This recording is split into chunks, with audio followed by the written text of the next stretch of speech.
ማልቀስ ትችላለህ፣ ብቻህን ማውራት ትችላለህ፣ መንከባለል ትችላለህ ከፈለክ። ማታ ግን ብትሄድ ማንም ምንም አይልህም። በቃ አንተና ፈጣሪ ነው የምትገናኙት እና ከጀርባው ነች ያለችው ከቤት ጀርባ ናት። እና እንዳጋጣሚ የዛን ቀን ባለቤቴ ስፖርት ልትሰራ ትወጣለች። ብርሃን ላይ እየሮጠች ወደ እኔ ትመጣለች። ሌሊት 10 ሰዓት ከምናምን አንድ ጤነኛ አይደለሁም፣ ሁለት ደግሞ እቺ ሴት ጠንካራ ሴት ናት። ታሞ የተነሳ አምላኩን ይረሳና አሁን ግን እሷንም ለማየት መውጣት ጀመርኩኝ። የሰውነቴ ሁኔታ መለዋወጥ ጀመረ። እኔም የማሳየው ባህሪዎች በጣም መለዋወጥ ጀመሩ። ጸበል ደግሞ መጠመቅ ጀመርኩኝ ማለት ነው። ባገኘሁት አጋጣሚ ሁሉ በቃ ስለአንተ መሰክራለሁ፣ ብቻ ግን ደህና ሰው አድርገኝ፣ ይሄ መጨረሻ አይሁን፣ አብሬህ ስሆን ነው እንጂ ትዝ የምልህ ሲሄድ እረሳለሁ። ያ ነገር በጣም ያመኛል በጊዜው ማለት ነው። መማር እንዳለብን እንደዚህ አይነት ትምህርት እንዳለ አናውቅም ነበር። ከዛ ላይ ጎረቤታችን ሳርዬ የምትባላለች፣ ይሄ ሌላ ሚዲያ ላይም ስላላወራ ነው። አይ ቲንክ ይሄ ፍሬሽ ስቶሪ ነው።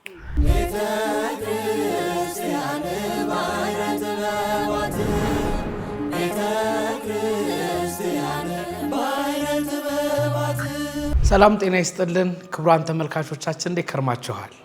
አሁንም በድጋሚ የቆይታ እያደረጋችሁ ያላችሁት ከባህረ ጥበባት ቴሌቪዥን ጋር ነው።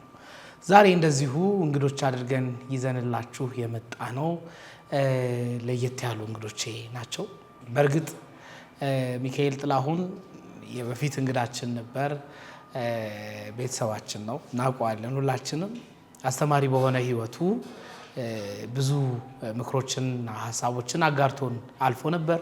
ዛሬ ደግሞ ባለቤቱንም እንደዚሁ ይዣት ቀርብ ያለሁኝ ከሁለቱም ጋር ቆይታ እናደርጋለን። ባህረ ጥበባት ቴሌቪዥን በዋሽንግተን ዲሲና አካባቢው የጽርሐ ጽዮን መንፈስ ቅዱስ ቤተክርስቲያንና የምዕራፈ ቅዱሳን ቅድስት አርሴማ ገዳም እየተዘጋጀ የሚቀርብላችሁ ልዩ ቆይታችን ነው። ከቆይታችን ጋር አብራችሁ እንድትቆዩ ደግሞ ግብዣዬ ነው። አብረን ቆይ። ሚኩ እንኳን ደህና መጣችሁ። እንኳን ደህና ቆየን ቴዲዬ። እንዴት ናችሁ? እንኳን ደህና ቆየ። ኮፊ እንዴት ነሽ? ደህና ነኝ ቴዲ። ሁሉ ሰላም? እግዚአብሔር ይመስገን። ሚኪ የዛሬ ዓመት አብሮን ስለነበረ አንቺም ደግሞ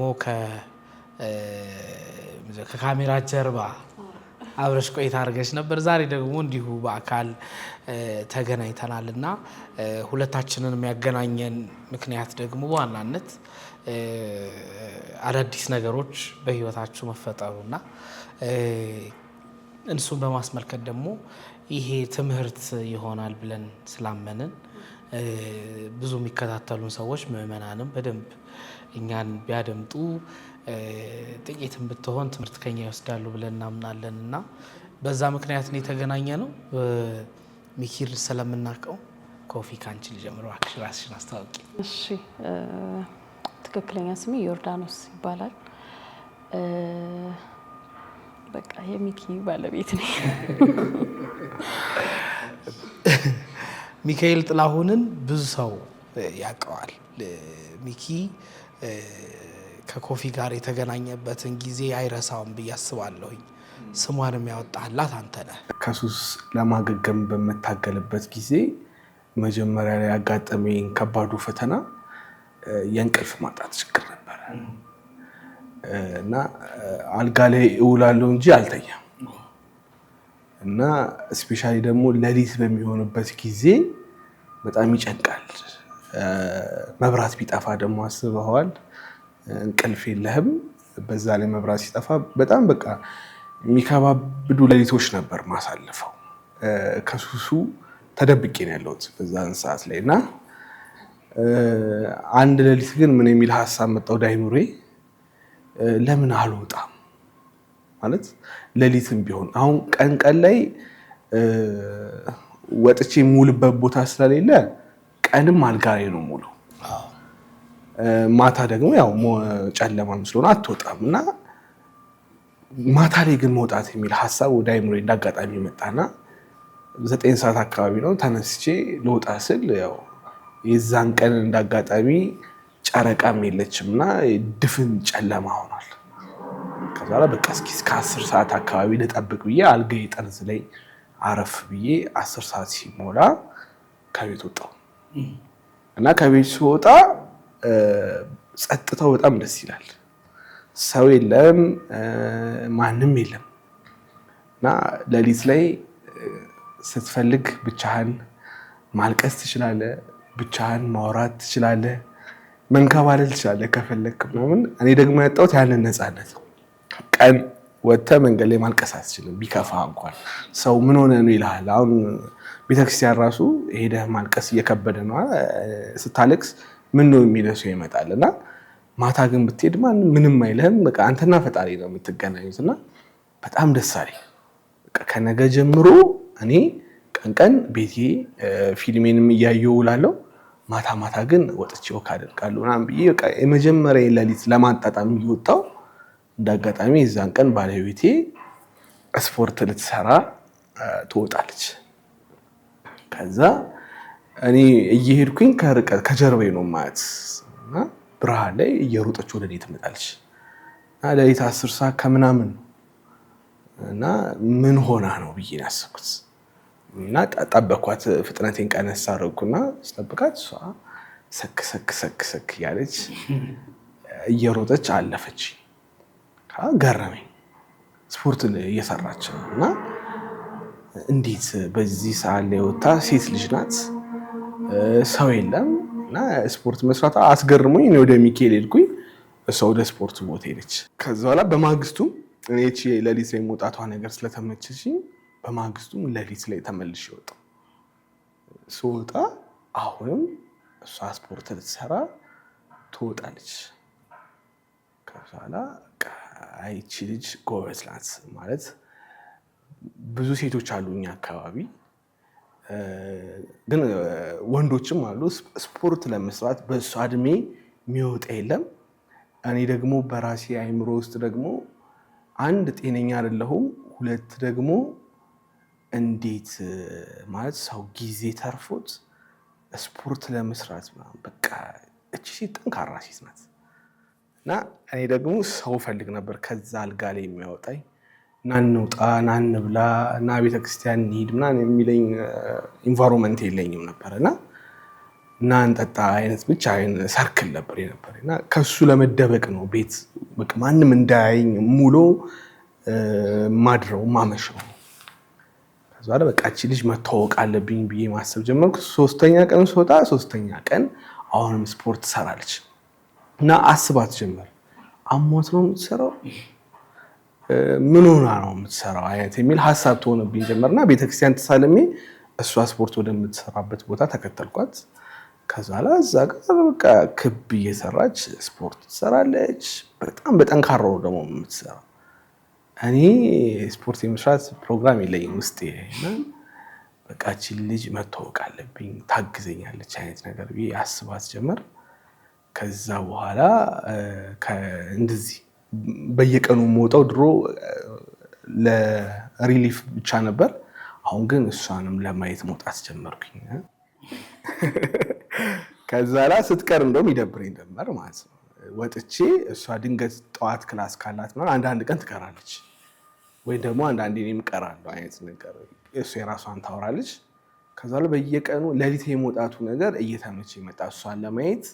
ፕላስ ደግሞ እኔ ያለው ነፃነት ከፈጣሪ ጋርም ለማውራት ለማልቀስ ለብዙ ነገር ከነበረብኝ ህመምም ለመውጣት እንደ ሕክምና አጠቀሙ ጀመር ያቺ ሌሊቷን ማለት ነው። እና በዛ መሀል ላይ አየኋት እና ከዛ ከዕለታት በኋላ እኔንም እሷንም የሚያቀል ልጅ ከእሷ ጋር ቆሞ እያወራ አየሁትና ከዛ በፊት አሁን ቀርቤ እንዳልተዋወቃት ትንሽ አለ አይደለ ከሪሌሽንሺፕም በጣም ረጅም ጊዜ ስለራኩኝ ሰውን ቀረብ ብሎ የማናገር ኮንፊደንስ ይርቋል። ስፔሻሊ ሴቶችን የማናገር ክህሎቴ በጣም ቀንሷል። ሱሱ የሚያመጣብኝ በራስ መተማመኔ በጣም ዝቅተኛ ነበር። ሰው ቀና ብዬ ማየት አልችልም እላለሁ። ሰው አይን ሲያየኝ እኔ ዝቅ ነው የምለው። በቃ በጣም ፈሪ አድርጎኝ ነበር እና የዛን ሌሊት ላይ ያው ላናግራት እኮ ፈልጋለሁ ግን በቃ ልቤ እምቢ ይለኛል ማለት ነው። እና ከዚህ ልጅ ጋር ቆመው ሳያዝ ይሄን እድል መጠቀም አለብኝ አይነት ነገር ብዬ ጠጋ አልኩኝ። እሱ ሞቅ አድርጎ ሰላም አለኝ። ሰላም አባባልን። ከዛ በኋላ ከዛች ቀን ጀምሮ የግንባር ሰላምታ ምናምን ተጀመረ። ሰላም ነሽ እንዴት ነሽ አይነት ነገር። ከዛ በኋላ ቤተክርስቲያን ስትመጣ ጸበል ምናምን እቀዳለሁ እዛ አካባቢ ጠዋት እየሄድኩኝ 11 ሰዓት 12 ሰዓት አካባቢ እዛው ቤተክርስቲያን አካባቢ ሆንና ልክ ጸበል ሲጀመር ጸበል መቅዳት ምናምን ጀምራለሁ። ከዛ ጸበል ልጠጣ ምናምን ስትመጣ አያታለሁ። ከዛ አንድ ቀን ተከተልኳት። ከዛ በኋላ ጠዋት ስፖርት የምትሰራው ነገር በጣም ደስ እንደሚለኝ ነገርኳት። ከዛ በኋላ እሷም ቆንጆ ፊድባክ መለሰችልኝ። በዚህ ጓደኝነታችን ተጀመረ። ይሄ የኔ ምልከታ ነው። እሷ ደግሞ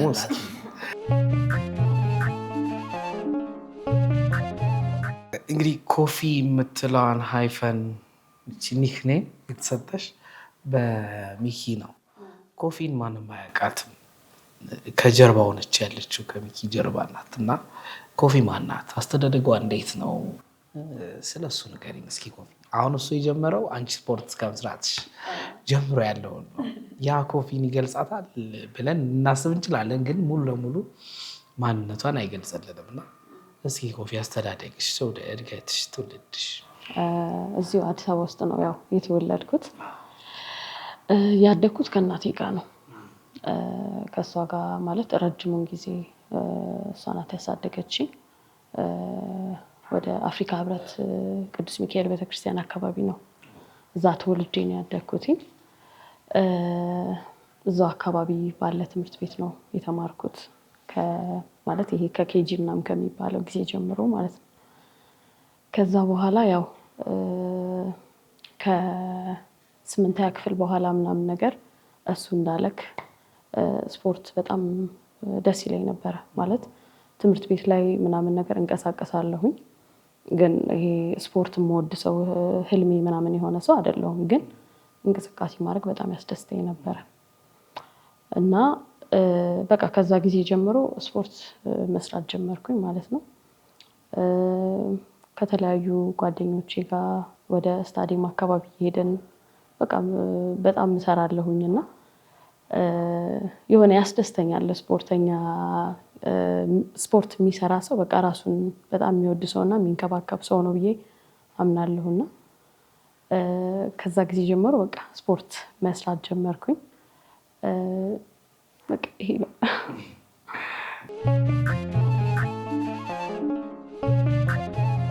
ብዙ ጊዜ አሁን መንፈሳዊ ቴሌቪዥን ላይ ስለሆነ በእግዚአብሔር የተደረገልን ነገር ብዙ ጎልቶ ይታያል።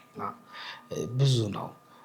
ከዛ በኋላ ደግሞ እምነታችን በጣም ይጨምራል። ወይ ደግሞ አንዳንዳችን ደግሞ ታሞ የተነሳ አምላኩን ይረሳና ደግሞ ሊሆን ይችላልና ያን የተደረጉልሽ ነገሮች ነበሩ በእግዚአብሔር ዘንድ። እስቲ ስለሱ ትንሽ ንገሪኝ። እሺ፣ እንዴት መሰለህ 12ኛ ክፍል ነበረ ወቅቱና ያኔ ያው ማትሪክ ስለምንፈተን ቀደም ብለን ነው የምናርፈውና የዛ ሰዓት እረፍት ከመውሰዳችን በፊት የፋሲካ ጾም መሀል ላይ ነበረና መሀል ላይ ጾም ስለምጾም የሆነ ከሱ ጋር የተያያዘ አይነት ነገር ነበር የመሰለኝ። ዝም ብሎ በቃ ቀስ ብሎ እንደማመም አይነት እንደ ጨጓራ አይነት ስሜት ነበረ የተሰማኝ ማለት ነው። እና ከቀን ወደ ቀን ግን የሰውነቴ ሁኔታ መለዋወጥ ጀመረ። እኔም የማሳየው ባህሪዎች በጣም መለዋወጥ ጀመሩ። ብቻ በጣም በቃ አዳዲስ ራሴ ላይ የማላቃቸው ለእናቴ ሁላ ግራ እስኪገባት አይነት ነገር ማለት ነው። እና ምንድነው የሆነው? በቃ መሀል ላይ ልክ ፈተና እንደተፈተንን እረፍት ወሰድን እና ልክ እረፍት በምወስድበት ሰዓት ስፖርቱንም መስራት ጀመርኩኝ። ግን ደግሞ ጸበል ደግሞ መጠመቅ ጀመርኩኝ ማለት ነው። እና እንዴት ነው ሐኪም ቤትም ሲሄድ ምንም የተሻለ በእኔ በኩል ማለት መፍትሄ አላገኘሁም ነበረ በወቅቱ ማለት ነው። እነሱም አልተረዱትም ነገር። ለእኔ ግን የሚሰማኝ ስሜት በጣም የተለያየ ስሜት፣ ሰውነቴን ማቃጠል፣ የሰውነቴ በቃ ፊዚካል በጣም መጨመር ጀመርኩኝ። ኪሎዬ በጣም መጨመር ጀመረ። ከቀን ወደ ቀን ነው ሁላ የሚጨምረው የነበረው ማለት ነው። ከዛ በኋላ በቃ የሚሻለው ሆስፒታል ምናምን ብሎ ከመሄድ አጠገቤ ያው እንዳልኩ ቅዱስ ሚካኤል ቤተክርስቲያን ስለነበረ እዛ ሄጄ ጸበል መጠመቅ አለብኝ አልኩኝ። እዛ መጠመቅ ጀመርኩኝ ማለት ነው። ከእናቴ ጋር እየተያያዝን ጧት መሄድ ጀመረ። ከዛ ያው ኦልሬዲ ክረምትም እየገባ ስለነበረ በመሀል ጳጉሜ 5 ቀን አለ አይደለም የምትጠመቅበት ጊዜ። የዛ ሰዓት ደግሞ ሜክሲኮ አካባቢ ዮሐንስ ቤተክርስቲያን አለ እና ጸበሉ ፍል ነው ማለት ሙቅ ነገር ነው እና እዛ ለምን ሄደን አንሞክርም አለችኝ እና ተነስተን ያቺን 5 ቀኗን መጠመቅ አለብን ብላኝ የመጀመሪያ ቀን እዛ ሄደን ማለት ነው። እዛ ስንሄድ የሆነ የተሰማኝ ስሜት ደስ የሚል ስሜት ነበረ። ይሄ አለ አይደል የጸበሉ ሙቅነት ስለሆነ ነው መሰለኝ ደስ አለኝና የሆነ ቀለል የሚል ስሜት ተሰማኝ በሰዓቱ ማለት ነው። ከዛ ያቺን ከመጀመሪያ የጀመርናት ቀን እስከ 3ኛው ቀን ድረስ እዛ ተጠመቅን። ከዛ በኋላ ትንሽ እዚህም የነበርንበት ታይም እንዴት ነው አዲስ ዓመትም እየደረሰ ስለነበር እኔም እንደዚህ ታምሜ በቃ እንደዚህ ሆነሽ ከምታይኝ አልኳት እናቴንና ለምን እሷም ምን የሚል ሀሳብ አመጣች፣ ለምን ክፍለ ሀገር ሄደን አዲስ ዓመትን እዛው እናሳልፋለን፣ ስለዚህ ለምን እዛ አንሄድም፣ ዘመዶች አሉ ወደ ደብረ ሊባኖስ አካባቢ ማለት። ከዛ እዛ ለምን አንሄድም፣ ቃሲም ደግሞ ስላሴ የሚባል ቤተክርስቲያን አለ፣ እዛ ሄደን ደግሞ እንጠመቃለን፣ በጣም ፈውስ አላቸው ስለኝና ወደ ቃሲም ስላሴ እንሄዳለን ማለት ነው። ከዛ እዛ ስንሄድ ልክ 3ኛዋን ቀን እዚህ ጨርሰን በ4ኛው ቀን በሌሊት ነው ተነስተን እዛ ሄድ ነው። እዛ ስንደርስ እዛ በ4ኛው ቀን እዛ ሄደን ጸበል ተጠመቅን። ጸበል ስንጠመቅ ልክ ጸበሉን ተጠምቀን ጠጥተን ከጨረስን በኋላ ልክ ስወጣ ይሄ እንዴት ነው ወደ ላይም ወደ ታችም አይነት ስሜት ተሰማኝ ማለት ነው። ብቻ እንዴት ልበል ከታች የሚወጣው ጉድ ቀላል አልነበረም። እኔ እንደጠበኩት አይደለም የነበረው ማለት ነው። ሁኔታዬ ቀላል አልነበረም። ከዛ በኋላ ቀለል አይነት ስሜት ግን ፊዚካሊ ምናምን እንደነበረ ነው። ከዛ በኋላ 5ኛዋንም ቀን እንድገማት አለችኝና አሁንም እንደዛው ተመሳሳይ አይነት ነገር ነበረ የተፈጠረው ማለት ነውና በዛ ሰዓት በጣም የሆነ የተፈጠርኩበትን ሁኔታ ሁሉ እስከማማረር ድረስ ነበር የዛ ጊዜ የተሰማኝ ስሜት ማለት ነው፣ ያቺን ጸበል እስክጠመቅ ድረስ። ከዛ ያንን ጸበል ጨርሰን ወደ አዲስ አበባ ተመለስን። ከዛ ወደ አዲስ አበባ ስንመለስ እንዴት ነው ልደቴ ሊደርስ አካባቢ መስከረም ውስጥ ነው የተወለድኩትና ልክ አዲስ ዓመት አልፎ ቀኑን አይ ቲንክ ሐሙስ አካባቢ ነውና ሐሙስ ላይ ጸበሉን ተጠመቅኩኝና እዚሁ ወደ ቤት ስንገባ በቃ ደም የቀላቀለ በጣም በቃ ለኔ ከባድ ነገር እኔ እንጃ አልጠበኩም እንደዛ ነበረና ከዛ በኋላ የሆነ እንደ ፌንት እንደ መንቀል አይነት ሁኔታ ማለት ነው። ከዛ በኋላ ምንም ነው የማላውቀው ምን እንደተፈጠረ ምን እንደሆነ እኔ አላውቅም። እሷ ናት ግን ያለውን ነገር ከዛ በኋላ ያለውን ነገር የምታስረዳኝ። ከዛ ስነቃ ያ የነበረው ሰውነት እንደዛ በጣም የሚያነጫንጨኝ ማንነቴ ፊቴ የራሱ ጥቁር ቁር አይነት ነገር ነበር የነበረውና ፍክት ነው ያልኩት ማለት ነው በዛች በተፈጠረችው ሞመንት ማለት ነው። ከዛ በኋላ በጣም ነው የደነገጥኩት፣ ማመን ከበደኝ። ግን ያው የእግዚአብሔርን ስራ እውነት ነው አንዳንዴ ላታምን ትችላለህ፣ ግን ይሆናል። ከዛ በቃ በጣም እኔ እንጃ እንዴት ልበልህ ማለት ራሴን በጣም መቆጣጠር እስኪከብደኝ ድረስ ነው እልልታዬን ያቀለጥኩት ቤት ውስጥ ማለት ነው። እና ለካ እንደዚህም አለ በእግዚአብሔር ዘንድ እስክል ድረስ ማለት በጣም እግዚአብሔርን እስከማማረር ደረጃ የደረስኩበት ጊዜ ነበረ። በዛውም ልክ ደግሞ እግዚአብሔርን ለማመስገንና ወደ መንፈሳዊ ህይወቴ በጣም እንድጠጋ የረዳኝ ጊዜ ያ ጊዜ ነበር። ሲነግርሽ ግን ምን ተሰማሽ? የነበረውን ህይወት አንዳንድ ሰዎች አይ ይሄ ነገር ይቅርብኝ ሊሉ ይችላሉ። ሁለተኛ ሸክምን እንዴት ትሸከማለሁ ሊሉ ይችላሉ። የራሴ ሀሳብ እያለኝ ደግሞ ተጨማሪ ሀሳብ እንዴት አመጣለሁ ሊል ይችላል። እና ሚኪ የነበረውን ባክግራውንድ የህይወት ታሪክ ሲነግርሽ እንዴት ተቀበልሽው? ያው መጀመሪያ ላይ እኔ እንዳልኩ በዛ በህመም ውስጥ ያለፍኩ ሰው ነኝ እና ህመምህን ስታሳልፍ አይደል ታሞ ቅድም እያልክ ነበር ታሞ የተነሳ እግዚአብሔር ረሳ ነው። እኔ ጋር ግን ታመሜ እግዚአብሔር እንደውም እንድቀርብ ነው የረዳኝና ልክ እንደዚህ አይነት ሰው ደግሞ ሳገኝ የነበረበትን ሁኔታ እሱ ያሳለፈውን ጊዜ ሳስብ ለካ ከኔም የባሰ አለ፣ ከኔም የተለየ ሰው አለ። ስለዚህ ከሱ ጋር አብሬ ብሆን ህመሜን የሚያስረሳኝ እኔም ህመሙን ማስረሳው ሰው ስለምንሆን እግዚአብሔር በመሃላችን ካለ ምንም አይነት ህመም ቢፈጠር በጋራ አብረን መወጣት እንችላለን የሚል ስሜት ነበር የነበረኝ በሰዓቱ ሲነግረኝ ማለት ነው። ማለት ደግሞም እንደዛ አይነት ፊት አይመስልም ነበር፣ እንደውም ያደረገው ሁላ አይመስልም ነበር። መጀመሪያ ቀልድ ነው ሁላ እስኪመስለኝ ድረስ ማለት ነው። ግን ከዛ በኋላ ያን ሁሉ ነገር እንዳሳለፈ ስሰማ በጣም ነው ያዘንኩት እውነት ለመናገር እና በቃ ልቤ ነካኛው።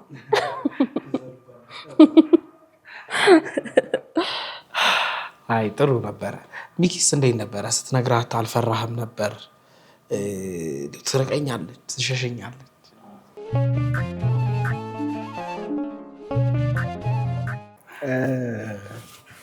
መጀመሪያ ያው ጓደኝነት አይደል ያለው። እኔም የምፈልገው ጓደኛ ነበር። ስለዛ እንደ ጓደኛ ነው የተቀራረብነው። እኔም እንደ ጓደኛ ነበር ማስባት፣ ጓደኛ እንድትሆነኝም ነው የምፈልገው እንጂ ያ ፐርሰናሊቲ ለፍቅር ምናምን ገና ዝግጁ አይደለም። እና እንደ ጓደኛ ሁሉን ነገሬ ነው የምነግራት። ድሮም ደግሞ አሁን ለሚያየንም ሰው ለሚያዳምጠንም ልክ ያቺ አልጋ ላይ በነበርኩ ሰዓት ላይ እኔ አሁን ሱሱ መሮኛል። ብዙ ነገሬን አሳጥቶኛል። ትምህርቴን አሳጥቶኛል። ከቤተሰቤ ጋር ያለውን ግንኙነት አበላሽቶብኛል። ለራሴ ያለኝ ምልከታን አበላሽቶብኛል። ብዙ ነገር እንደጎዳኝ እኔ ራሴ በራሴ ላይ ነቅቼበታለሁ። ስለዛ ከዛ መውጣት ነው የምፈልገው። ስለዛ ሁልጊዜ ባገኘሁት አጋጣሚ ከእግዚአብሔር ጋር ወሬ አለ አይደለ፣ ከዚህ ነገር እንደወጣ አግዘኝ፣ እርዳኝ፣ መንገዱን አሳየኝ። ከዛ በኋላ ባገኘሁት አጋጣሚ ሁሉ በቃ ስለአንተ እመሰክራለሁ፣ ብቻ ግን ደህና ሰው አድርገኝ፣ ይሄ መጨረሻ አይሁን። በቃ ጸሎቱ እምባዬ ምናምን እንደዛ ነው። ሱሱ ብጠቀሙም እያስጠላኝ ነው የመጨረሻዋ ታይም ላይ ማለት ነው። ከዛ እዛ ጋር ምን ገባኝ፣ ለካ ከዛ እንደወጣ እግዚአብሔር መጀመሪያ ሲፈልግ ሰው ነው የሰጠኝ። እኔ የምፈልገው ወደ ስራ ወይ አጋጣሚ ምናምን ነገር ነበር ፈልገው። ግን ልክ ኮፊ ስትመጣ ወደ እኔ ህይወት የዛ ሌሊት ላይ ሳያት ከዛ በኋላ ከተዋወቅም በኋላ እሷ ለእኔ ታደርግልኝ የነበረው ትልቁ ነገር ና ነው። እኔ አሁን በዛን ሰዓት ስልክ አለኝ እንጂ ስልኬ ላይ የሚደውልልኝ ሰው የለም። እኔ ነኝ በቃ በዛን ጊዜ የነበሩኝ ጓደኞች በጠቅላላ እኔ ፈልጊያቸው የማገኛቸው አይነት ጓደኞች እንጂ በሰውም ዘንድ የሚፈለግ ማንነቴ በጣም ወድቋል። በቃ አብሬህ ስሆን ነው እንጂ ትዝ የምልህ ሲሄድ እረሳለሁ አይነት ነገር። ያ ነገር በጣም ያመኛል በጊዜው ማለት ነው። እሷ ምን አደረገችልኝ? ይህን ቁስሌ ነው ማከም የጀመረችው። እና ቡና እንጠጣም ትለኛለች። ልክ ተዋወቅንና እሷም ቀለል አለችኝ። ቅድም ብለዋለች፣ ቀለል አለችኝ። በቃ ዙሩን አላከበደችብኝም።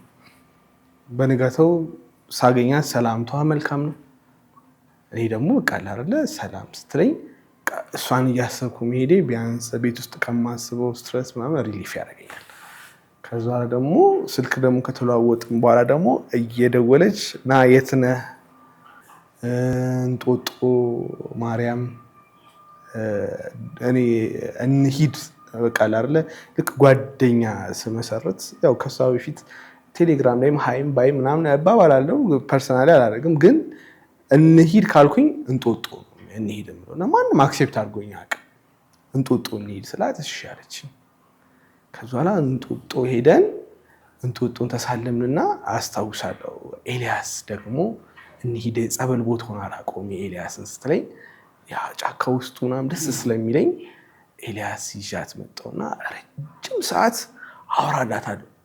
ብዙ ማውራት የምፈልጋቸው ያስኳቸው ነገሮች አሉ። ህመሞቼን፣ በሽታዎቼን፣ ችግሮቼን ያለፍኩባቸውን የወደቅኩባቸውን ለማላውራ ማውራው ሰው የለኝም። ታናናሽ ወንድሞች አሉ።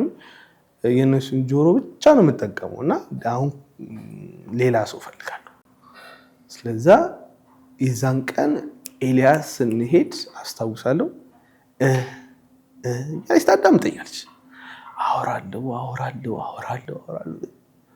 ከዚ በኋላ እንዴት ሰልችቷት ሲሆን ምናምን ስላት ይሄ ያለ ሰው ረጅም ሰዓት አውርተህበት ፊቱ ላይ ስታየው እኔ ደግሞ ሴንስ አደርጋለሁ። ጸጋ ይሁን አላውቅም ወይም ደግሞ ይሄ ውድቀቶችን የሰውን ባህሪ አይቶ የመለየት ነገር ሰጥቶኝ የሚከብድ ሰው የማይከብድ ሰው እያወራሁት የማወራው ነገር ደብሮታል አልደበረውም ምናምን ወይም ብዙ ጊዜ ረጅም ሰዓት ቁጭ ብዬ ሰውን ስለማዳምጠው መሰለኝ ይሄ ሰው ከልቡ ነው የሚያወራው እየፎገረ ነው እየጎረረ ነው በራሴ ሚዛን እመዝናለሁ እና ብዙ ጊዜ ሚዛኔም አይሳሳትብኝም ከዛ ሰው ጋር የምሰጠው ግምት እና እሷ ሰዓት ከልቧ ነው የምታዳምጠኝ።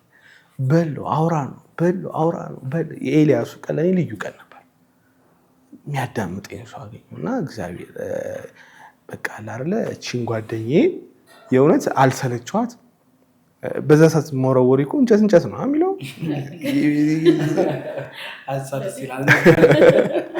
ምን እንደማወራም አላስታውስም እኮ በቃ አይደለ ህመም ብቻ ነው የማወራው፣ ምሬት ነው ብሶት ነው የማወራው ምናምን፣ ግን ታዳምጠኛለች እና የሚያዳምጠኝ ሰው ሰጠኸኝ አይደለ በቃ አመሰግናለሁ። ወዲያውኑ ወደ ፍቅር ሪሌሽንሺፕ ምናምን አልገባሁም።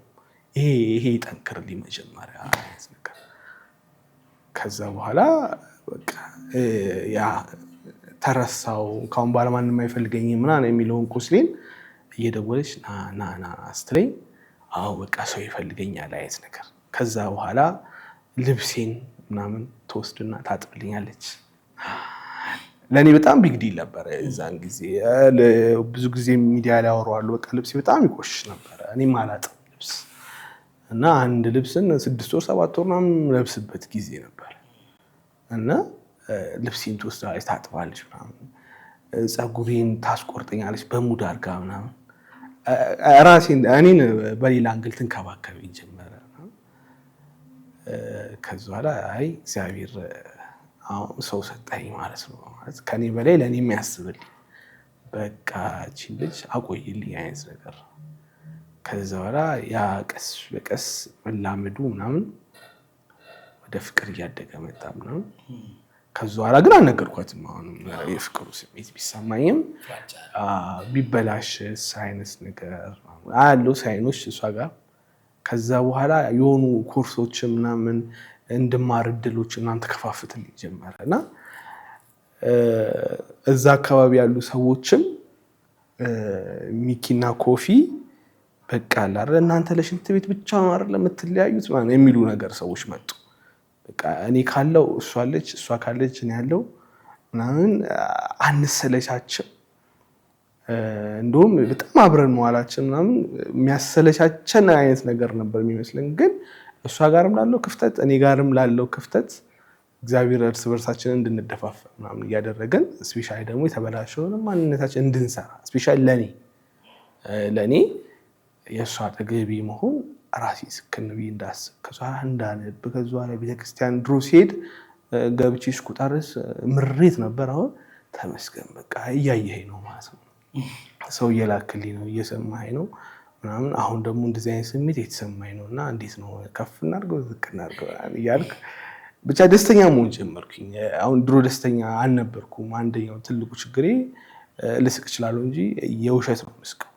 አሁን የልቤ ነው ምስቀው። አሁን ካዘንኩም ከልቤ ነው፣ ከሳኩም ከልቤ ነው። ድሮ ግን የፌክ ደስተኛ ነኝ፣ የፌክ ምናምን አልወደውም ደግሞ ያንን ማንነቴን እያረገፍኩኝ። ብዙ ጓደኞች ነበሩ፣ ሁሉንም ትቼ እሷን ጓደኛ ያደረኩኝ።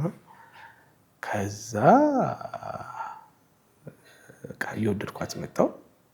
ከዛ በኋላ ደግሞ እሷትን ነገር በኋላ ጥያቄው ከሱ ቀረበ ወደ ትዳር ወደ ቅዱስ ቁርባን እንዴት መጣ? ያው አሁን እንዳለህ ነው መጀመሪያ ጓደኝነቱ እንደዛ አሪፍ እየሆነ ከመጣ በኋላ ፍቅሩ ተጀመረ ማለት ነው። ከዛ በኋላ ማለት መጀመሪያ ጓደኛ ሆነ ወደ ፍቅር ስትሄድ ብዙ አይከብድም። ለኛ አልከበደንም ማለት ብዙ ነገራችንን ስለምንተዋወቅ ጎድሏችንን በደንብ መሸፋፈን እንችል ስለነበረ ወደ ፍቅር ግንኙነቱ ስንሄድ አልከበደኝም ነበር ማለት ነው። እኔ እና ከዛ በኋላ እንዴት ሆነ ያው ረጅም ዓመት በፍቅር ከቆየን በኋላ ኦልሞስት ከዓመት ምናምን በኋላ ፕሮፖዝ አደረገኝ። ታገቢኛለሽ ጥያቄ ማለት ነው።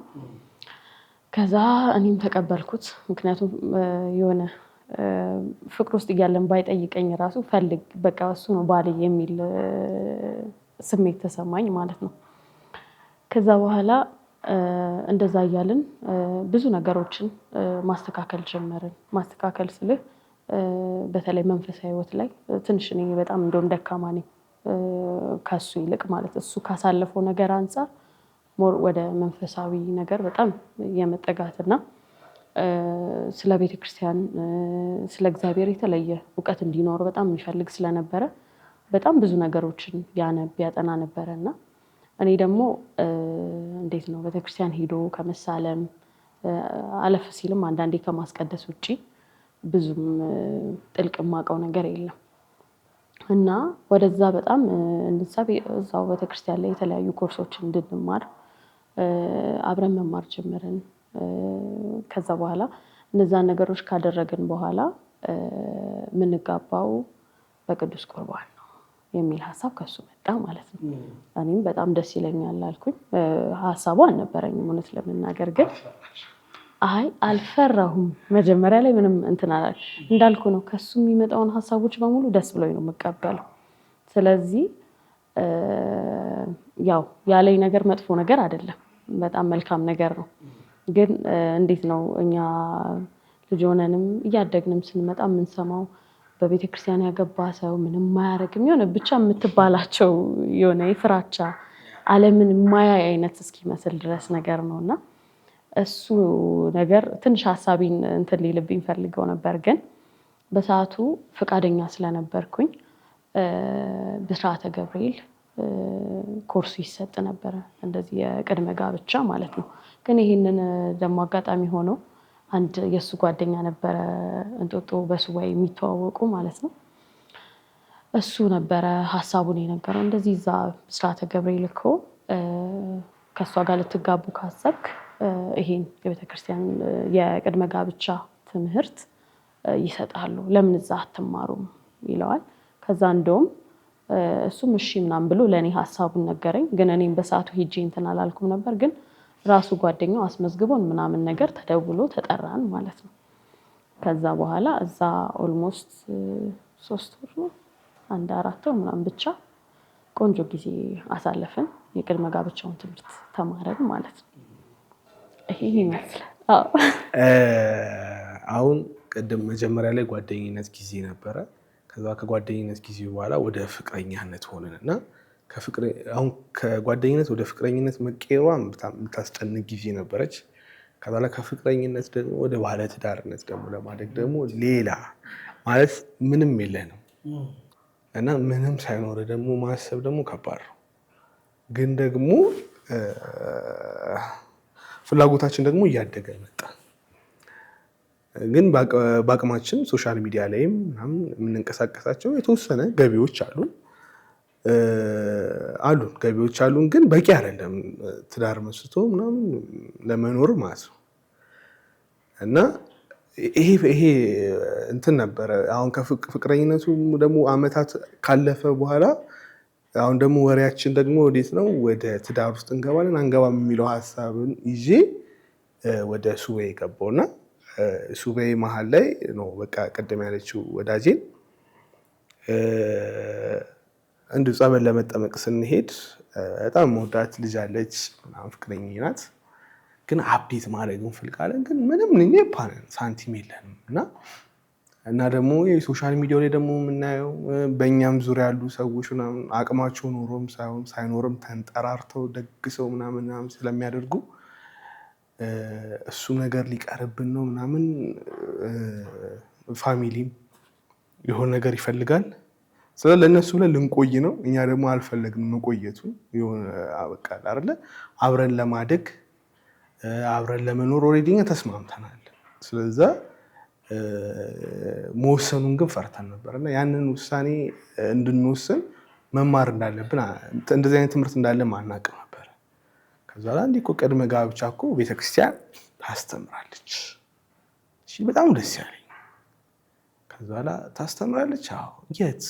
ብስራተ ገብርኤል። በዚሁ አጋጣሚ ይህንን መርሃ ግብር የሚያዩ ሰዎች የፍቅረኛ ሰዓት ላይ ሆነው ወደዛኛው ለማደግ ከፈለጉ ቢማሩ አሪፍ ነው። ከዛ ላይ ደወልኩና ነገርኳት። እንደዚህ አይነት ትምህርት አለ ተባለ እና እንዴት ነው ነገር። እሱም እንዳጋጣሚ እዛ የሚያውቃቸው ሰዎች ጋር ደወለ፣ ቦታ ሲያዘልን የሚቀጥለውን ዙር። ከኋላ እነሱ ራሳቸው ያኛው ኮርስ ሲያልቅ በሚቀጥለው ኮርስ ላይ ደወሉልን፣ ተመዝግባችኋል፣ በዚህ ቀን ይጀምራል ተባለ። ከዛ በኋላ እንማር ተባባል። ከዛ ላይ ሄድን። መማር ጥቅሙን ያወቅኩት የዛኔ ነው። ማለት ስለ ትዳር መቃል አይደለ ምን ያህል መንፈሳዊ አገልግሎት እንደሆነ ትዳር ራሱ፣ ስለ ቅዱስ ቁርባን ብዙ አይነት የቤተክርስቲያንን ስርዓት በትዳር ዙሪያ ያሉትን ነገሮች ስንማር መደገስ ግዴታ እንዳልሆነ ቤተክርስቲያን ብዙ በቃ እኛን ያስፈሩን የነበሩት ነገሮች በጣም ተራ ማለት በእግዚአብሔር ዘንድ እንደ ማንዳቶሪ ግዴታ ጉዳዮች አይደሉም። እንደ ሰውኛ ነው። ኢቭን ሽምግልናውን ራሱ ማለት ባህል ሀገር እንደ ሀገር እንቀበሏለን፣ ግን ቤተክርስቲያን ቅድሚያ የምትሰጠው አንድን ትዳር በቅዱስ ቁርባን እንዲጀመር ነው። እንዲህ እየተያየን ነበር የምንማረው። ምክንያቱም ያለንን ክፍተት የምትሸፍንልን ቤተክርስቲያን ናት። ደግሞ እዛም ደግሞ አገኘ ነው። ስለዛ ሳንቲም አያስፈልግም። እኔና እሷ ለመጋባት ግዴታ ሰዎችን መጥራት አያስፈልገንም። ግዴታ ከተማውን በክላክስ መረበሽ የለብንም። ኪሳችን ተመቸው ማለት ነው። ስለዛ ቤተክርስቲያኗም ልክ ይህን ኮርስ እንደጨረሳችሁ ብዙ አትቆዩ ማለት አሁንም ደግሳለው ምናምን ብላችሁ አሁን ጥር አካባቢ ላይ ግንቦት አካባቢ ላይ ነበር የሚያልቀው ትምህርቱና የሚቀጥለው ጥር ላይ አትበሉ፣ አይታወቅም፣ ዲያብሎስ በመሃል ይገባል፣ ብዙ ክፍተቶች ይፈጠሩባችሁ ይችላል፣ ባላችሁ ወስኑ ምናምን የሚሉ በጣም ስማቸውን ረሳሁት። በጣም ደስ የሚሉ አባት ነበሩ የሚያስተምሩት እና ከዛ በኋላ በቃ እንዴ ይሄን ጊዜማ አናልፍም። ከኋላ በቃ መንገድ ላይ እየወጣን ያወራ ነው። በቃ እቺ ግንቦት አታልፈንም፣ ምንም የለንም። ምንም አለመኖራችን ግን ቤተክርስቲያን ለካ ገብቶ ስርዓተ ለመፈጸም የከለከለን ጉዳይ የለም። ከንስሐ አባታችን ጋር ተመካከር። እሳቸው በጣም ደስ አላቸው። በጣም መረቁን። በእንደዚህ ማሰባችን በጣም ደስ አላቸው። ለብዙ መማሪያ ትሆናላችሁ ራሱ አሉ። ደስ አለን እንደዛ ማለታቸው። እኛ መማሪያ እንሆናለን ብለን ሳይሆን የምናስበው መሳቂያ እንሆናለን ብለን ነበር። ከዛ በኋላ ቤት ቁጭ ብለን ስናስብ በቃ እንደው ሰርጋችን እንደው ሰርግ እንኳን እንድትመስል 50 ነዲያንን እንኳን 50 እንጀራ ወይም ደግሞ 25 እንጀራ ገዝተን ለሁለት ቦታ ከፍለ ነው የሰርጋችን ቀን 50 ነዲያንን እንደምን ብለን እናብላ፣ እኛ የጌታችንን ስጋና ደም እንቀበል፣ ከዛ ሌላው ትርፍ ነው ተባባለ፣ ተማመን። ከዛ በኋላ አጠገባችን ላሉ ሰዎች በጠቅላላ ስንነግራቸው ቅዱስ ቁርባን እንቀበለው ፕሮግራማችን ግን ለእናንተ ሳይሆን ለነዲያኖች ነው። የምትወዱን አብራችሁ መሆን ትፈልጉ ከሆነ ፎቶ መታችሁ መነሳት ትችላላችሁ። ምንም ፕሮግራም የለም። መጡ። ከዛ በኋላ በዛ ሰርጋችን አለፈ ማለት ነው። ከዛ በኋላ ብዙ ሰው አልጠራችሁኝም ምናምን ብሎ ተቀየመን። ፎቶ ሲታይ የደገስን ነው የምንመስለው። እግዚአብሔር ነው ድግስ ያስመሰለው እንጂ እኛስ ምንም የደገስነው ነገር የለም። በዚሁ አጋጣሚ እስካሁን ያኮረፉን አሉ፣ ግን እውነታው ይሄ ነው። ምንም ያደረግነው ነገር የለም። እግዚአብሔር ግን አሳመረው። የዛን ቀን ቅዱስ ጊዮርጊስም ታቦቱ የሚወጣበት ቀን ነው። በቃ ታቦቱን አጅበን ዞረን ምናምን በቃ የዛኔ አረጋገጥኩኝ። መጀመሪያም ሳያት እቺ ልጅ ጓደኛዬ እንደሆነች አወቅኩኝ። ከጊዜ ሂደት በኋላ ደግሞ በጣም እንደምትወደኝ አወቅኩኝ። የሰርጋችንም ደግሞ ምንም በባዶ ግን ያማረ ሆነ። እግዚአብሔር ይመስገን። እግዚአብሔር ይመስገን።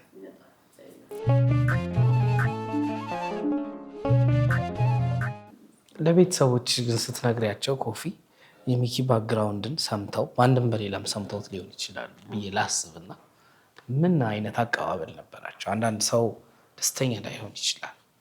እንዴት ነበር? እስቲ እንዴት እሱን ቻሌንጅ አሸነፍሽ? እኔም እንዳልኩ መጀመሪያ ላይ ሳሚ ምናምን ብዙ ነገሮች ነበሩ በመሀልና ከዛ ማጥ ውስጥ ያወጣኝ እግዚአብሔር ነው እና ማን ልኮ ብትለኝ ሚኪ ልኮ ነው። ትላልቅ አባቶች ነበሩ። በምርቃት ነበረ ያለቀው ሁሉ ነገር። እሺ ሲባሉም መጨረሻ ላይም ሁሉ ነገር አልቆ ከበሉ ከጠጡም በኋላ በምርቃት ሸኝተውን መርቀውን ነበር የሄዱትና በጣም ከዛ ጀምሮ ነበር የሆነ የተባረከ ትዳር እንደሆነ የተረዳሁት ማለት ነው። ማለት ድግስ ብዙ ነገር ስለበዛ አይደለም ትዳር የሚባረከው፣ በዛኔ ነው እኔ ራሱ የተረዳሁት ማለት ነው። ከዛ ያ ጊዜ እንደዛ አለፈ። በቃ እሷም ያንን ነገር በጣም አክሰፕት አድርጋ በደንብ ነው የተቀበለችውና ከዛ በኋላ ያው ሰርጋችን ተደረገ። ሚኪ ጋር ግን ቤተሰቡ እፎይ ተገላገልን በቃ ሄደልን አላሉ ብላችኋል እንዴ?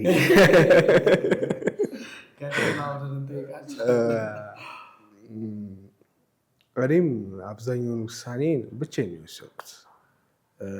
ቤተሰብ በአንድም በሌላ ምናምን በተለያየ አቅጣጫ ላይ ነው ያለው እና በስራም በኑሮ ምክንያት ምናምን እና ወደዚህ ውሳኔም ወደዚህ የፍቅር ግንኙነትም ምናምን ስመጣ እኔም ከቅርብ የማማክረው ሰው አልነበረም።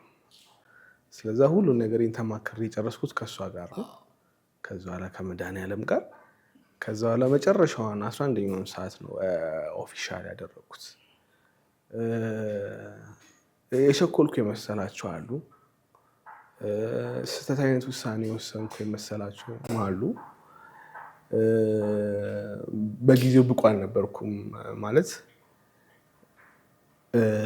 እንዴት ማለት ትዳር እኮ የሚያክል ነገር የሆነ ነገ ከነገ ወዲያ ልጅ ይመጣል። ትዳር ራሱ የሆኑ ነገሮች ይጠይቃል። አንተ ደግሞ ምንም የለህም የሚል አይነት ኢንቫይሮንመንት ነው ያለኝ እና ካለኝ ነገር አይዞ በርታ እኛም አለን ሳይሆን በጊዜው አስደንጋጭ ስለ ትዳር ዳርክ ሳይዱ ነበረ የኔ ከምላችሁ ሰዎች ኮሜንት ሰማ የነበረው ትንሽ እንደፈጠንኩ ማየት ነገር ማለት ነው። ብቻ ግን ውሳኔው የኔ ብቻ አይደለም የእግዚአብሔርም ስለነበረ ከእግዚአብሔር ጋርም ተማክሬ ስለሆነ ከእሷ ጋር እኔም እኮ ምንም እንደሌለኝ እኮ ለእሷም ነግሬያታለሁ። እኔ ያለኝ አንድ ህልም ነው የምላት። እሷም ብዙ ጊዜ ታወራዋለች። ህልም አለኝ እላታለሁ። አሁን ምንም የለኝም፣ ሳንቲም የለኝም፣ ገንዘብ የለኝም፣ ቤት የለኝም፣ ኢቨን ሙያ ራሱ የለኝም፣ ጠንካራ ሙያ ግን ህልም አለኝ እና ማደግ እንችላለን ነበር የምላት እና እሷም አንዳንዴ ጨዋታ መሀል ላይ ምናምን ህልምን አመኝ ነው ያገባው አይነት ነገር ትላለች። አንዳንዴ ስንፍስልባት ያ ህልመኛው ማክ አንዳንዴ እንዳይጠፋ ምናምን ፕሮቴክት ታደርገኛለች እና አስበዋል ይሄ ነገር ከባድ ነው ምናምን ከሚል ኢንቫይሮንመንት ወጥተህ አይዞህ ብላ ህልሜ ገና በህልም ደረጃ አሁን እንደዚህ ወጥቶ ለሰዎች መታየት ጀምሯል። እግዚአብሔር ይመስገን። የዛኔ ግን በሀሳብ ደረጃ ብቻ በነበረበት ሰዓት ላይ ነው ያመነች። እንደዚህ አይነት ጓደኛ ከእግዚአብሔር ካልሆነ በስተቀር ሁለቴ ማሰብ አልችልም። ስለሷ ጉዳይ ሳስብ ሰው ስፈልግ ሰው እግዚአብሔር ሰጠኝ ነው የምለው። ከዛ በኋላ ፍቅረኛ ስፈልግ ፍቅረኛ ያደረገልኝ እሷ ራሷ። አሁን ደግሞ ባለትዳርና የልጅ አባት። ሚኪ ኮፊ ያረገዘች ያው አይቀርም ሊወለድ ደግሞ ትንሽ በጣም ብዙ ቻሌንጅ ያሳለፋችሁበት ጊዜ ነው። ቤት ውስጥ ነው ሚኪ ራሱን እንዳዋለደሽ ሰማሁ እና በጣም ገረመኝ። ሆስፒታል ላይ ሆስፒታል ሐኪሞች ውሃ በላቸው ሚድዋይፎች።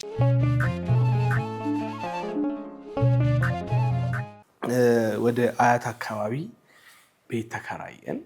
ከዛ በኋላ ቤታችን ውስጥ ምንም አልነበረም። ብቻ ግን እግዚአብሔር ቀስ እያለ ቤታችንን እየሞላልን በቃ ከሁሉም ነገር ሚኪ ምን አገኘህ ብትለኝ እረፍትና ደስታ። በቃ ሌላው ነገር ቀስ እያለ ሲመጣ ይሰማኛል። ቶሎ መቶም እንዲያጠፋኝም አልፈልግም። ስለዛ አሁንም ልቦናዬን ያስቀድምልኝ ከገንዘቡም ከእውቅናውም ከዝናውም በፊት እኔ መጀመሪያ ተገንብቼ ልለቅ። ከዛ በኋላ ሌላ ሁሉ ነገር ይምጣ። አንዳንዴ የሆኑ ነገሮች ላይ እንድንቸኩል ምናምን ስታዘኝ ቸኩለን አግኝተነው ከዛ በኋላ ብንፈርስስ መሀላችን ያለው ትንሽዬዋ ክፍተት እንኳን ቢሰፋስ? ከዛ ቀስ እንበል። አንዳንዴ ስንፍና ይመስላል፣ አንዳንዴ ደግሞ ትክክልም ሲሆኑ ደግሞ ያጋጥማሉ። እና እዛኛው ቤት ላይ ስንሄድ የቤት ኪራዩ ከባድ ነው እና የምናገኘው ገቢ አብዛኛውን ቤት ኪራይ ይወስደዋል፣ ትራንስፖርት ይወስደዋል፣ ምግብ ይወስደዋል። ከዚ በኋላ ሞባይል ካርድ ምናምን እንደዚህ አክሰሰሪዎች ይወስዱታል። ምንም ሴቭ ማድረግ አልቻለም። በዚህ መሀል ላይ ሁሌ ፍቅር ነን ማለት አይቻልም። እንኮራረፋለን። ያው ተኮራርፈን ረጅም ጊዜ አናሳልፍም እንጂ እንኮራረፋለን። በየቀኑ 1 ወር ሙሉ የምንኮራረፍበትም ወቅት ይመጣል። ይሄ እውነታ ነው። የጻድቃን ጋብቻ አይደለም። በጣም የምንጣላበት ጊዜ አለ። የዛን ሰሞን ግን በጣም በተደጋጋሚ መጣላት ጀመር እና የማወራው ነገር አይጥማትም፣ እኔም ደግሞ የምታወራው ነገር አይገባኝም። ለካ ጸንሳለች እሷ እና የባህሪ ለውጦች አሉ አይደለ? መግባባት አቃተን። ምን ሆነን ነው ብዬ በቃ እጨነቃለሁ። በቃ ፊት ለፊታችን ደግሞ ከተከራየንበት ቤት ፊት ለፊት ኪዳነ ምሕረት ቤተክርስቲያን አለች እና ምን ሆነን ነው ማለት ድሮ ሳናወራ የምንግባባ ሰዎች አሁን ግን አውርተን መግባባት እያቃተን መጣ። ከዛ በኋላ በተደጋጋሚ ጭቅጭቃችን በዛ፣ መኮራረፋችን በዛ። ይሄንን የማወራው የሆነ ሲዝኖች እንዳሉ መደበቅ ስለማያስፈልግ ነው።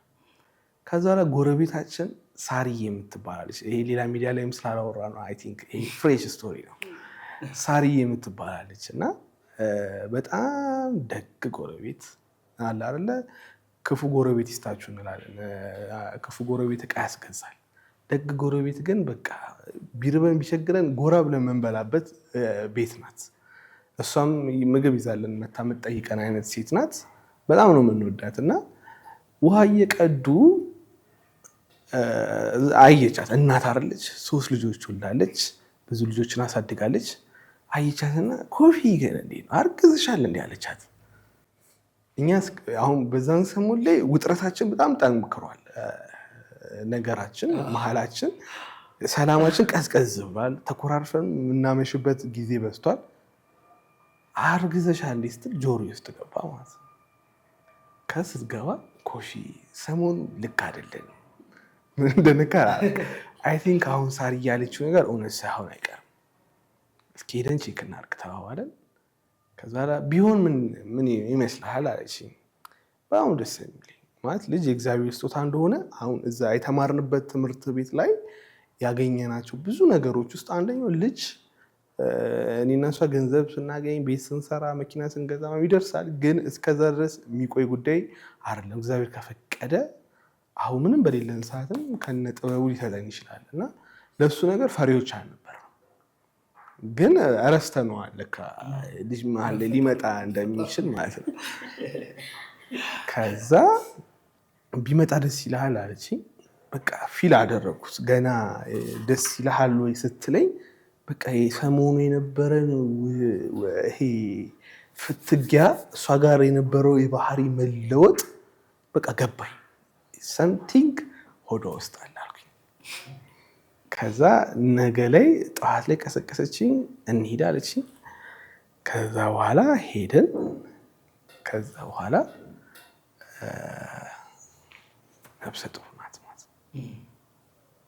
በቃ አሁን ደግሞ አዲስ ምዕራፍ ጀመረ ህይወቴ ማለት ነው። አሁን ድሮ ያኛው ሚኪ የሚታወቀው ሚኪ ያን ሁሉ ጊዜ አልፎ ጓደኛ አገኘ፣ ፍቅረኛ አገኘ፣ ሚስት አገኘ።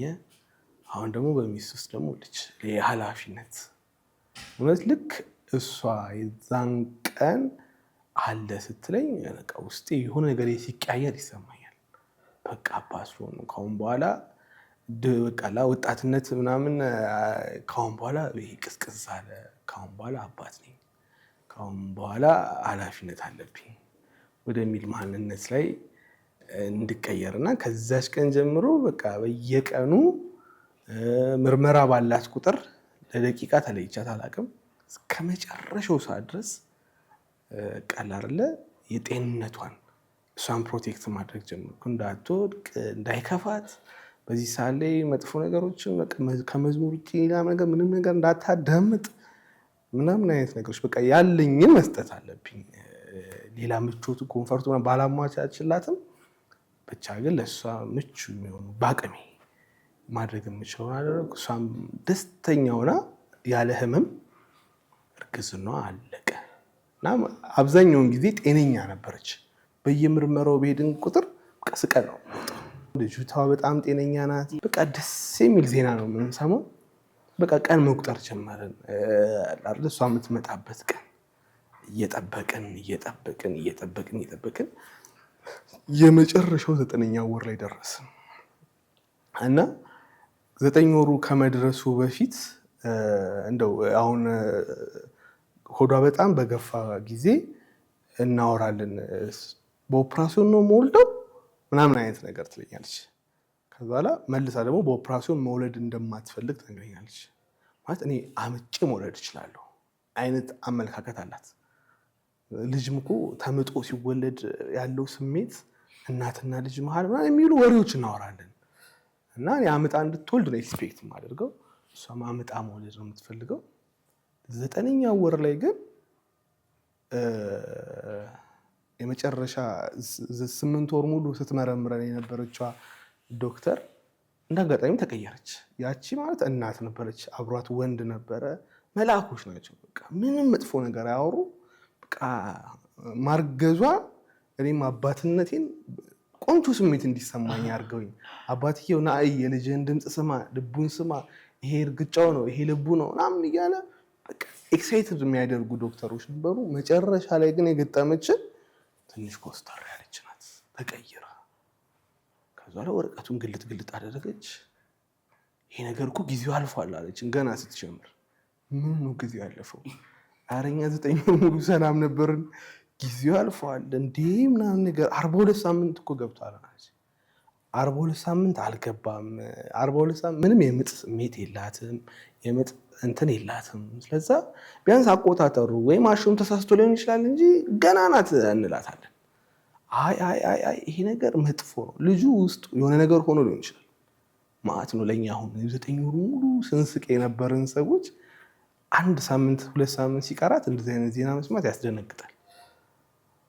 እንሽርቷ ተበጥሶ ሊሆን ይችላል ወይ እንግዲህ ልጁ አርጅቶ ሊሆን ይችላል፣ ያ እንትኑ ተጠምጥሞበት ሊሆን ይችላል። ብዙ ነገሮች አለችን። አብዛኞቹ ያስፈራሉ። ከዛ በኋላ ፋይላችንን ነቃቀለችና ስቴፕላር አድርጋ ሂዱ ወደ ትልቅ ሆስፒታል አለችን ማለት ነው። በጣም የሚያስደነግጥ ጊዜ ነበር። ከዛ በኋላ በቃ እኔ እንደውም 3-4 የተመላለስኩ ዶክተሯ ትክክል ነሽ እንደዚህ ይባላል። ትደነግጣለች እኮ እሷ ማለት 9 ወር ሙሉ ትደነግጣለች እኮ እንዴ ለእናንተው ብዬ ነው ምናምን አለች። እሷም ለእኛ ብላ ነው ከምታየው አንጻር። ከዛ በኋላ መንገድ ላይ እየሄድን ምን አለችኝ እሷ፣ ማክዬ ያው እዛ የምንሄድበት ሆስፒታል ኦፕራሲዮን ሊሉኝ ይችላሉ እና አደራ ኦፕራሲዮን ትደረጋለች ቢሉህ እንዳትፈርምላቸው፣ እኔ አምጪ መውለድ ይችላሉ እናሳያቸዋለን አይነት ነገር ትለኛለች። እኔም ልቤ ተከፍሏል፣ እሷም ልቧ ተከፍሏል። ብቻ በደመ ነፍስ ደረስን። እዛ ስንደርስ በጣም ብዙ ወረፋ ነው ያለው።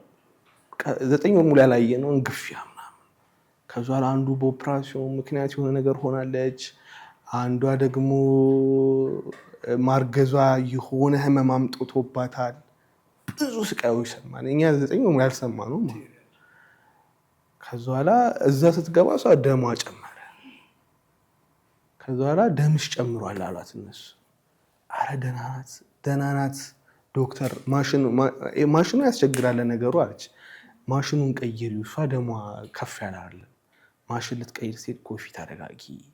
በቃ አይደለ አንድ መንገድ ነው የመጣ ነው፣ ሁለት ደግሞ ፍራቸውም አለ ምናምን።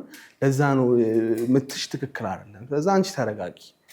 ማሽኑን ይዛ ስትመጣ ስትለካ ደህና ነች። ስለዛ ሰኞኑ ወረቀት ላይ ሰኞኑ ሰኞ ግን እስከ ሰኞ ምጥ መምጣት አለበት፣ ካልመጣ ግን ሰኞ ኦፕራሲዮን ነው ብለው ጻፉ። በቃ ይሄ ኦፕራሲዮን እሷም አልፈለገችውም፣ እኔም አልፈለግኩትም። እኔ ደግሞ በኦፕራሲዮን ምክንያት ደግሞ መጥፎ ትውስቶች አሉ። ልጅ እያለው የማውቃቸው ሰዎች በኦፕራሲዮን ወይም ደግሞ በእንደዚህ አይነት ጉዳይ ላይ ህይወታቸውን ያጡ ሰዎች የማውቃቸው ሰዎች አሉና ጥሩ አመለካከት የለኝም ለኦፕራሲዮን። እሷም ፈርታለች። የእሷ መፍራት የእኔ ውስጤ ጥሩ ስሜት አለመሰማት ነገሩን በጣም በቃ አጠነከረብን። ያቺ ወቅት በጣም የጭንቀት ወቅት ሆነች። 9 ወር ሙሉ ያልተጨነቅነውን በዛች አንድ ቀን ተጨነቅናት። ከዛ በኋላ ማኪ በቃ ኦፕራሲዮን ለሆን ነው ግዴታ ነው ምጥ ካልመጣ ምናምን ትለኛለች። ከዛ በኋላ በቃ እግዚአብሔር ያውቃል። እኔ ግን በቃ ቤትም መውለድ እኮ እችላለሁ፣ ግዴታ እነሱ እኮ አያስፈልጉም። እግዚአብሔር በእነሱም እጅ ቤትም እናት አባቶቻችን ቤትም የሚወልዱ የለ። ስለዛ እኔ ምላጭ ከሚነካኝ አይነት ነገር ትኛለች ይሰማኛል። እኔ በሀሳብ ነጉጃለሁ። ከዛ በኋላ ቤት ማዋለድ የሚለው ሀሳብ መጣል። ከዛ በኋላ አጠገቢያችን ያሉትን ቅድም ያልኩን ጎረቤቶቻችንን ምናምን እቤት ሄድኩኝ። ያው የጭንቀት አለ። ጎረቤት ገባው።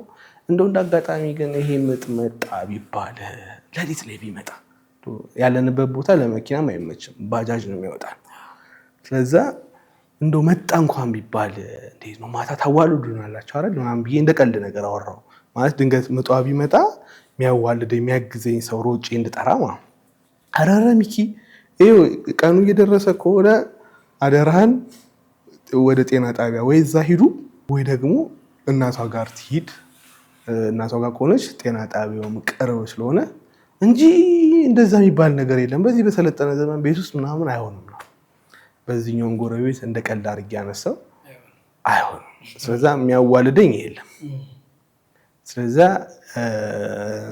የሆኑ ቪዲዮዎችን ማየት ጀመርኩኝ።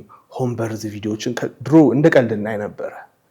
እሷ ሀሳቡም ነበራት እና እንደ ቀልድ ሆምበርዝ ቪዲዮዎች ስናይ ቤት ውስጥ ሲወለድ የሚያሳዩ ቪዲዮዎች አሉ፣ ጥቅቅ ያሉ ማለት ነው። ግን እነሱ ምን አላቸው ከጎናቸው ኒድዋይ ፍሪ ዶክተሮች ምናምን አሏቸው።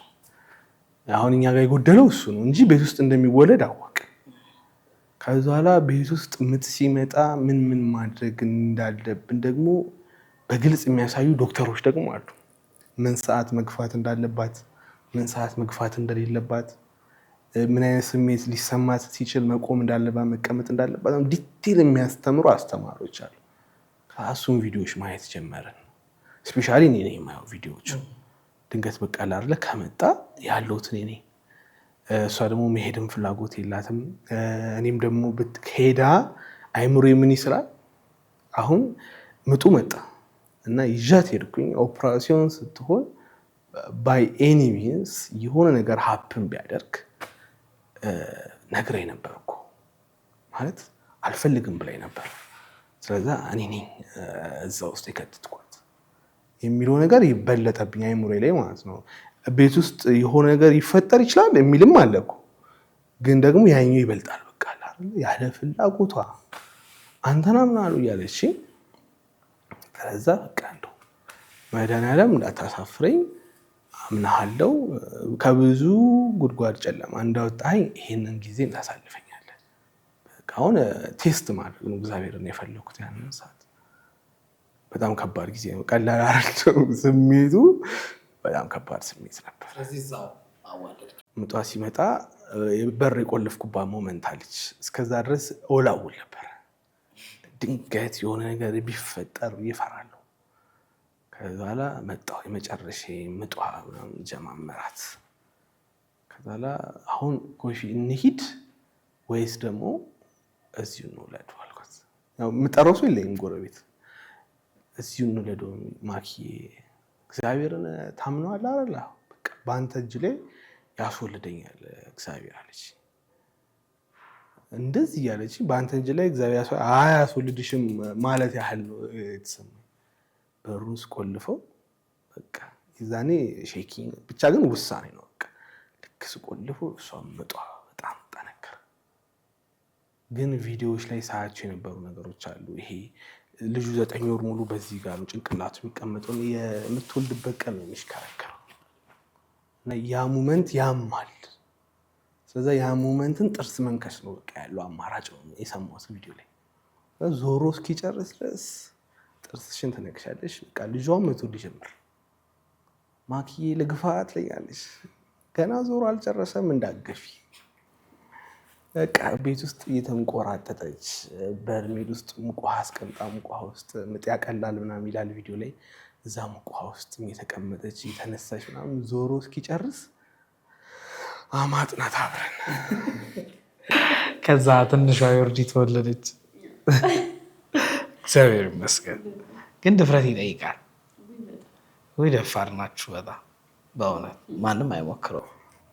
በዚህ ሳሌ ጭራሽ ስቲል በጣም በቃ እንዴት ሀው ትክክል አይደላችሁ ምናምን ብሎ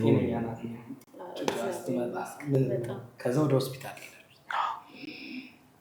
ከዛ በኋላ ውስጥ መጸዳዳት ያለባቸው ነገሮች መጸዳዳት ስለነበረባቸው ወደ ሆስፒታል ሄደን ከዛ በኋላ ዴዋን ተብሎ ተጀመረ።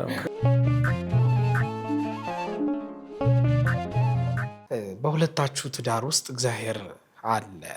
እግዚአብሔርን አስቀድማችሁ የጀመራችሁት። ስለዚህ በመሀል እግዚአብሔር እያገዛችሁ እያበረታችሁ መንገድን እያቃና ይመጣል እና በእውነቱን ለመናገር እኔም እዚህ ሚዲያ ላይ እንድትቀርቡ ስፈልግ የሚኪ ህይወት ብዙዎችን ያስተምራል። ትዳር ደግሞ ሲጨመርበት ደግሞ ሚስት ምን አይነት ብርሃን እንደምትሆንና አብረው በመጓዝ መካከል ደግሞ ብዙ ግድግዳዎችን ማፍረስ እንደሚቻል ትምህርት የምትሰጡበት ነውና እኔ በበኩሌ ጥያቄዎቼን ጨርሻለሁ። እዚህ ድረስ ስለመጣችሁ በጣም አመሰግናለሁኝ። ቀረ የምትሉት ማመስገን የምትፈልጉት ካለ ድሉ ልልቀቅላችሁ። ማመስገን ሲጀመር ያው ከመድኃኒዓለም ነው። የኔ ትልቁ ዓላማ እግዚአብሔር ሰው ማንሳት እንደሚችል ምሳሌ መሆን እፈልጋለሁ። ማለት የሆነ ሰዓት የወደኩኝ የተረሳው ምናምን አይነት ሰው ስለነበርኩ አሁንም ገና ለመቆም እየተንገዳገድኩ ያለው ሰው ነኝ። ብቻ ግን መንገዳገዴን እስካሁን ድረስ ግልጽ እያደረግኩ ሲመጡት የሆነ ሰዓት እግዚአብሔር በደንብ እንደሚያቆመኝ ግን ተስፋ አደርጋለሁ። ስለዛ መድኃኒዓለም አሁንም ህይወት፣ እድሜ፣ ጊዜ ሰጥቶ ከዛም በላይ ደግሞ ትዳር ሰጥቶ ልጅ ሰጥቶ ለትዳሪም ለእኔም ጤንነት ሰጥቶ በገንዘብ የማልተካቸውን ብዙ ሀብቶች ሰጥቶ ሳጠፋም ታግሶ ዝም ብሎ ምናምን እስካሁን ስላቆየኝ አመሰግነዋለሁ እንጂ ድሮ መቅረት የነበረብኝ ሰው፣ ራሴንም ላጠፋ የሞከርኩ ሰው፣ በተደጋጋሚ የሞከርኩ ሰው እና ቢፈልገኝ ያቆየኝ ብዬ አስባለሁ። አሁን ላይ ማስተዋል ስጀምር ቢፈልገኝ ነው ማለት ነው ያልሞትኩት ስላለሁ። ስለዛ እግዚአብሔር የተመሰገነ ይሁን። ከዛ በኋላ ባለቤቴ የጨለመውን ተስፋ በቆረጥኩበት ሰዓት ጓደኛ ሆና መታ አሁን ደግሞ ነገ ነው እንድጓጓ። አሁን ድሮ መሞት የምፈልግ ሰው አሁን መሞት አልፈልግም። ቢያንስ 50 ዓመት አልኖረው ምናምን ብዬ እጨነቃለሁ። ያው እግዚአብሔር ነው የሚያውቀው። ብቻ ግን አሁን መኖርን እንድጓጓ እያንዳንዷን በበላም ባልበላም ስቄ ማለት ይችላሉ እና በእሷ ምክንያት እግዚአብሔር ይመስገን። ኮፊ ወደ አንቺ። እሺ፣ እግዚአብሔር ያክብርልኝ።